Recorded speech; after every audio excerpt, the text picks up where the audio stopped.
మనకు రీసెంట్గా హైడ్రా అనేది వచ్చేసి కంప్లీట్గా ఇల్లీగల్ కన్స్ట్రక్షన్స్ అంటే నాలాస్కి కానీ లేదంటే చెరువులను ఆక్యుపై చేసేసి లేక్స్ని ఆక్యుపై చేసి అంటే బఫర్ జోన్లలో ఎఫ్టీఎల్లో కన్స్ట్రక్షన్ చేసిన బిల్డింగ్స్ అన్నీ కూడా కొలాప్స్ చేస్తున్నారు.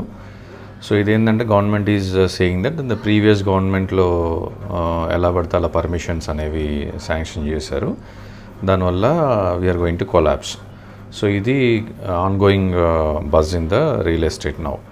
సో దీనివల్ల ఎవరైనా కొనుక్కున్న వాళ్ళు ఉండి రిజిస్ట్రేషన్ చేసుకున్న వాళ్ళు ఉన్నా కూడా వాళ్ళు ఈఎంఐస్ కడతానే ఉంటారు. ఇక్కడ బిల్డింగ్ ఉండదు, సో బిల్డింగ్ కూలిపోయి ఉంటుంది, బట్ ఈఎంఐస్ పే చేయాల్సి వస్తుంది. సో ఇట్లాంటి సిచ్యువేషన్ మనకు ఎదురైతే మనం ఎంత ఫీల్ అవుతాము. సో అరే హార్డ్ అండ్ మనీ వెళ్ళి బిల్డింగ్ లేని దగ్గర కొన్ని ఈఎంఐస్ కట్టాల్సి వస్తుంది. బ్యాంకర్ ఏం చేస్తాడు, బ్యాంకర్ ఏం చేయడానికి ఉండదు, బిల్డింగ్ లేదు కాబట్టి ఈ కెనాట్ డిస్పోజ్. సో మన మనీని బ్యాంకర్ కూడా రికవర్ చేయలేడు ఎక్సెప్ట్ ద ల్యాండ్ కూడా ఎఫ్టీఎల్లో ఉంది కాబట్టి గవర్నమెంట్ ఆక్యుపై చేసేసుకుంటుంది. సో ఇలాంటి ఇష్యూస్ మనకి ఫ్యూచర్లో అంటే మన గోయింగ్ ఫర్దర్ గవర్నమెంట్స్ చేంజ్ అవుతున్న కొద్దీ మళ్ళీ ఇంకేమైనా వచ్చే ఛాన్స్ ఉంటుంది కాబట్టి మనకు కొంచెం తక్కువకు వస్తుందనో లేదనో కానీ ఇలా మన లేక్స్ దగ్గరలో ఉన్నప్పుడు చాలా కేర్ఫుల్గా బఫర్ జోన్లో ఉందా లేదా అనేది చూసుకోవాలి. సో జనరల్గా ఇదంతా హెచ్ఎండిఏ లెవెల్లో అంత నాలెడ్జ్ ఉండదు, ప్లస్ పేపర్ వర్క్లో కూడా ఉండదు కాబట్టి సో మీకు హెచ్ఎండిఏ నుంచి ఆల్మోస్ట్ కవర్ చేస్తున్నారు ఆ నాలెడ్జ్ని. సో హెచ్ఎండిఏ లేక్స్ అని ఉంటుంది వెబ్సైట్, మీకు ఫస్ట్ నుంచి చూపిస్తాను నేను. గూగుల్లోకి వెళ్ళాక హెచ్ఎండిఏ లేక్స్ అని కొడితే హెచ్ఎండిఏ లేక్స్ వెబ్సైట్ ఓపెన్ అవుతుంది. ఇది ఆల్రెడీ మనం ట్విట్టర్లో పోస్ట్ చేసాము and couple of newspapers also have taken it.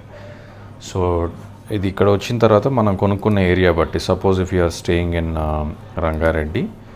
రంగారెడ్డిలో ఉంటున్నారనుకోండి, డిస్ట్రిక్ట్ సెలెక్ట్ చేసుకుని ప్రాపర్టీ కొనేది రంగారెడ్డిలో different locations. For example Gandipet సరౌండింగ్స్లో తీసుకున్నారనుకోండి, డిఫరెంట్ విలేజెస్ నాగులపల్లి, నార్సింగి, మణికొండ, మంచిరేవుల ఇలా సెలెక్ట్ చేసుకున్న తర్వాత మీకు ఆ లేక్ అనేది ఏమన్నా వస్తుంది. సో మనం ప్రాపర్టీ కొనేటప్పుడు మనకి ఎల్పీ నెంబర్ ఇవన్నీ ఉంటాయి కాబట్టి అందులో సర్వే నెంబర్స్ క్లియర్గా మెన్షన్ చేసి ఉంటుంది అనమాట.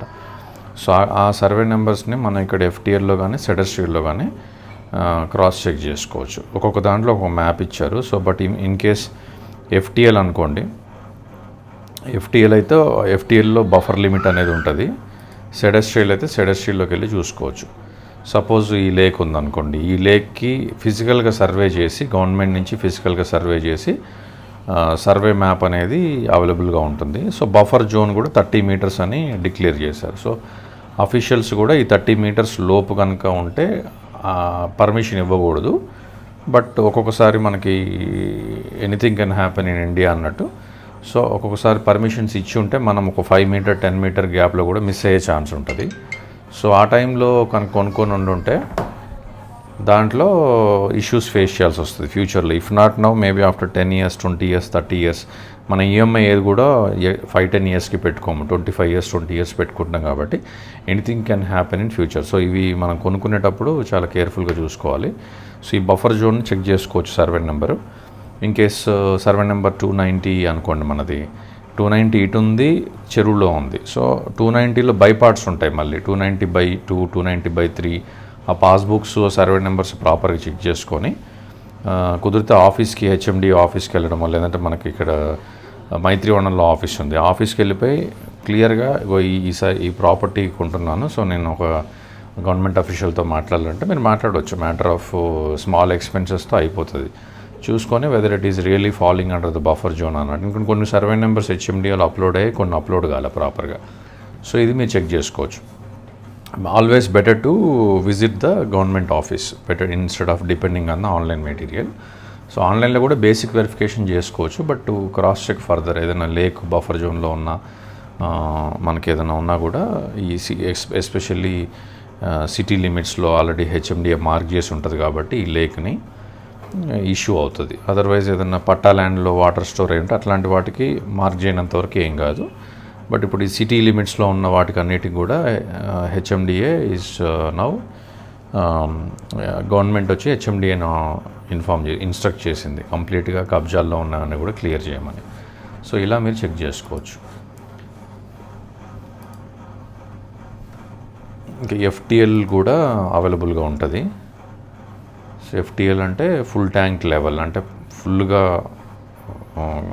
ఫ్లో ఉన్నప్పుడు, వాటర్ ఫ్లో ఉన్నప్పుడు అంతకంటే ఇంకా వెళ్ళదు అని అర్థం అనమాట. అంతకంటే వాటర్ రావు అనేది గవర్నమెంట్ సర్వే చేసి పెడుతుంది. సో ఇది చెరువు Manchirevula survey of lakes in HMDA RERA, వీళ్ళ ఆర్వి అసోసియేట్స్ వాళ్ళు సర్వే చేసి డాక్యుమెంట్ పెట్టారు.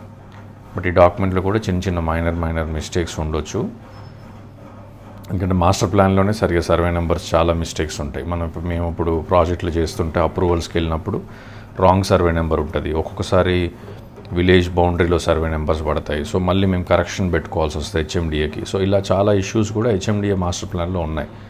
సో మీరు మాస్టర్ ప్లాన్ చూసుకొని క్రాస్ వెరిఫై చేసుకున్నా it is always good to visit Maitrivanam office once. So ఇది ప్లాన్ చేసుకోండి. ఇక్కడ ఫుల్ ట్యాంక్ లెవెల్ ఎంత ఉంది, buffer zone 30 meters from the FTL line. FTL అంటేనే అది మ్యాక్సిమం లైన్. మళ్ళీ అక్కడి నుంచి ఇంకా 30 meters బఫర్ ఫ్యూచర్ని మైండ్లో పెట్టుకొని చేస్తారు. So this is the information. So kindly you can share it to the needy people. Thank you.